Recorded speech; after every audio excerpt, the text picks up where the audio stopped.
आपल्यासोबत छत्रपती संभाजीनगर शहरातले काही दुचाकी वाहनधारक आहेत। पेट्रोल पंपावर त्यांनी सकाळपासूनच गर्दी केलेली आहे।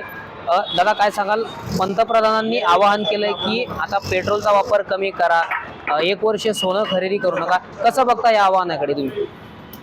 आता मोदी साहेबांनी सांगितलं की पेट्रोलचा वापर कमी करा, तर आम्हाला असं वाटतं की कदाचित पेट्रोलचा तुटवडा भासू शकतो, म्हणून जिथं आम्ही 200चं टाकायचं तिथं 600चं टाकून घेतो आता।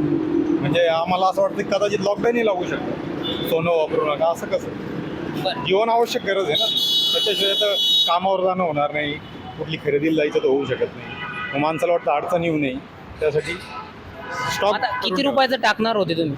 मी 300चं टाकणार होतो, आता 600चं टाकलं। म्हणजे आता तुम्ही अचानक या वाक्याचा अर्थ बदलला, तुमच्या मनात शंका निर्माण झाली, त्यामुळे जास्तीचं पेट्रोल भरणार आहात तुम्ही? हो, भरणार होतो, नाही भरलंच। म्हणजे इंधन टंचाईचं संकट येणार आहे असं वाटतंय का तुम्हाला? हो, 100% वाटतं।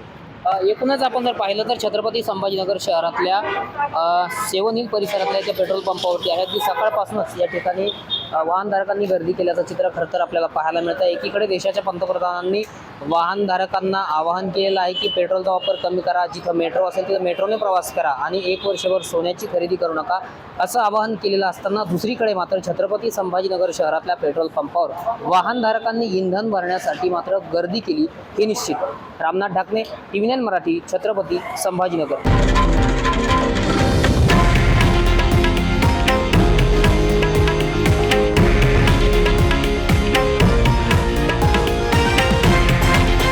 हे आहे देशातील नंबर 1 न्यूज नेटवर्क आणि आपण पाहत आहात TV9 मराठी, एकमेव।